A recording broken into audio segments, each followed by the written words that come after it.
Kamano maduong' ne jatendwa Jay Bonyo kuom tich malerno ne jogo duto mabende owuok oko mar siro jopuonjre ma koro ne onge nyalo. Wadhi nyime kama kaluwore kod chik mane ogolo odiechieng' manyoro kod jatend piny William Ruto ni kik japuonjre moro amora yud ka okwame dhot ma ok odonjo e grade mar 10 e skunde mopogore e kaunti ma Kisumu.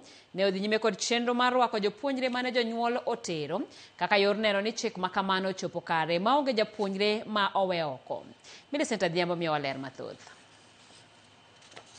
E skund sekondar ma Kisumu Day e boma ma Kisumu, jatend skundno Rabeto Onyango Abidha yango ni nyaka ne sirikal gol chikno giserwako jopuonjre 24 ma pok ne ochopo mondo odonje grade mar 10.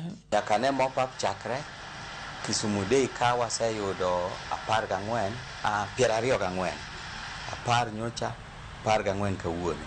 Mano 24 nyaka ne gibi. Amor gi jonyuol makelo gi nikech ok gibi kaka ne wacho ni gibiro nono kabisa. Bidho utielo ni ber mondo koro jonyuol okaw ting' mar lalore gi jopuonj e neno kaka nyithindgi biro somo bang' donjo e grade mar 10 kaluwore kod apedha mane otim. Owe deo ni oonge gi gik moko te.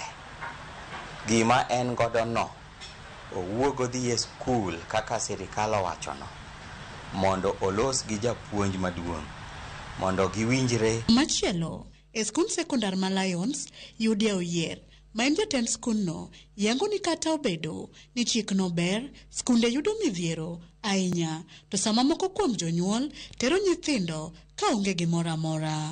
Aneno ka jonyuol biro to kinyise ni ter nyathi e klas, to nyisi ni to uniform, to buge, to kalam, manyiso ni giparo ni mago duto te nyalo bet e skul. To ok nyalre kalure ni sani yuto mar skul ok ber ahinya. Jonyuol to korka korgi puoyo sirikal kuom ne golo chik maneno ni jopuonjre duto orwak e grade mar 10. Kata kamano, pod giyango pek ma gin go e yudo gige somo kaka uniform, buge e kind mamoko mar siro somb nyithindgi. Ana una bira do nyithinda auchiel ka mane somo gi kijana Joelo Mino Primary School. To kaka gibiro ka onyisi ga sani athiki kibede e tipo ka tie yan ka gidonje class kama mesa mena no kanite otimo na gi clearance without any moja unyolo mor kabisa.